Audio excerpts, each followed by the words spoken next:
राम राम। आज विषय दिल्ली के मुख्यमंत्री केजरीवाल जी पे लेकर आए हैं। जरा ध्यान से सुनिएगा। केजरीवाल जी सच बोलते बोलते जेल में चले गए हैं। उनका कहना था कि केजरीवाल अगर चोर है और भ्रष्टाचारी है तो दुनिया में ईमानदार कोई नहीं। ज्यादा ही केजरीवाल जी अपने आप को ईमानदार साबित कर रहे थे। उसी ईमानदारी का वजह से वो जेल में चले गए और सूत्रों के आधार से पता चला है कि वो चाहते हैं कि जेल में ही रहकर दिल्ली को चलाऊं। उसी पे कुछ शब्द है, जरा ध्यान से सुनिएगा आप लोग। खुद को ईमानदार बताने वाले चले गए अब जेल में। खुद को ईमानदार बताने वाले चले गए अब जेल में। नाम है जिनका केजरीवाल, नाम है जिनका केजरीवाल, फंस गए दारू शराब के खेल में। दारू का खेल जो एक पर एक फ्री बहुत दिनों से चल रहा था। उनका और मंत्री सत्येंद्र जैन, मनीष सिसोदिया, ये लोग तो पहले ही जेल चले गए थे इस दारू के खेल में। बचे थे सिर्फ केजरीवाल जी, वो भी चले गए।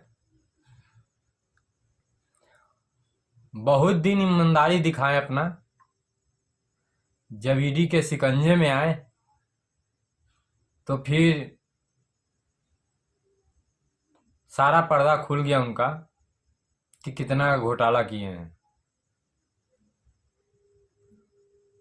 उसी पे एक और डायलॉग है, जरा ध्यान से सुनिएगा। कि केजरीवाल जी कहते थे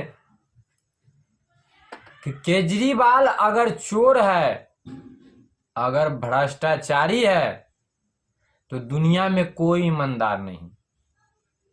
केजरीवाल अगर चोर है, भ्रष्टाचारी है तो दुनिया में ईमानदार कोई नहीं। तो अब क्या हुआ केजरीवाल जी? आप भीतर है, दुनिया है बाहर। जनता समझ गई, अब जनता सोई नहीं।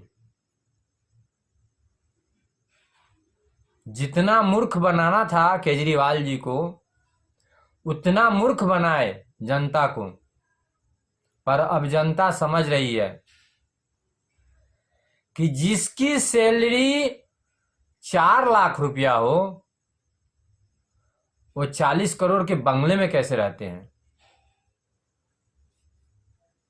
जनता सब जानती है, पर खुद को कमजोर सोचकर कुछ बोलना नहीं चाहती है। विशेष क्या बताएं। अब तो आगे का प्रक्रिया आगे पता चलेगा कि केजरीवाल जी आखिर लालू प्रसाद जी की तरह वो अपने पत्नी को अपने सीट पे बैठाएंगे या फिर उनका सत्ता कोई और चलाएगा। यह बात का पता तो अब बाद में ही चलेगा। जो परिवारवाद का विरोध करते थे वो अब परिवारवाद के ही रास्ता पर चलना चाह रहे हैं,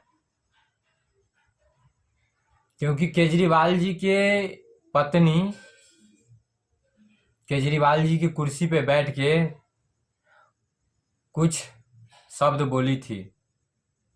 अब देखना है कि बिहार की तरह ही दिल्ली का राजनीति दिखने को मिलेगा या फिर कुछ और। जय हिंद।